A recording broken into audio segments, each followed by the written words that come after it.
في إحدى ليالي الصيف الحارقة، وتحديدا في منطقة المقطم بالقاهرة، اعتادت العائلة الصغيرة التي كانت تتألف من الأب علاء والأم سلوى والابنة سلمى أن تعيش حياة هادئة بعيدة عن صخب المدينة. كان علاء يعمل محاميا معروفا، بينما كانت سلوى تعمل معلمة.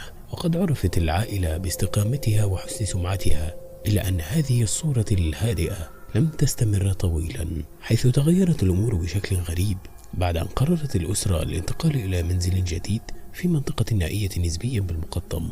منذ اليوم الأول لانتقالهم لاحظ أفراد الأسرة أمورا غريبة تحدث داخل المنزل، حيث كانت الأصوات المجهولة تسطر ليلا، وأحيانا يجدون الأثاث قد تغير مكانه دون تدخل أحد.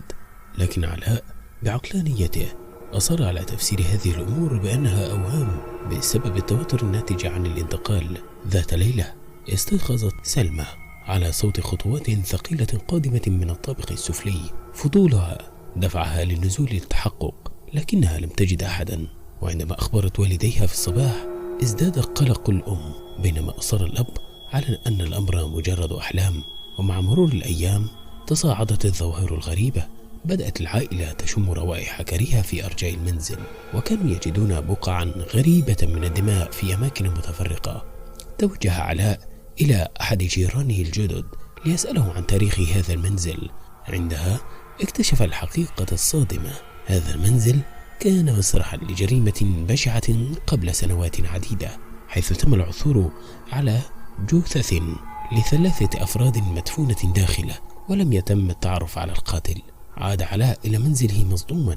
قررت العائلة مغادرة المنزل فورا، لكن الأمور لم تكن بهذه البساطة، فكلما حاولوا المغادرة كانوا يعانون من أعطال غير مفسرة في سيارتهم، أو يجدون أنفسهم عالقين في المنزل بسبب أبوابه التي تغلق من تلقاء نفسها. في النهاية اتخذ علاء قرارا جريئا بمواجهة هذا اللغز. استعان بأحد الشيوخ المعروفين في المنطقة، الذي أوضح لهم أن الأرواح التي قتلت في هذا المنزل ما زالت تسكنه، وهي غاضبة بسبب الظلم الذي تعرضت له.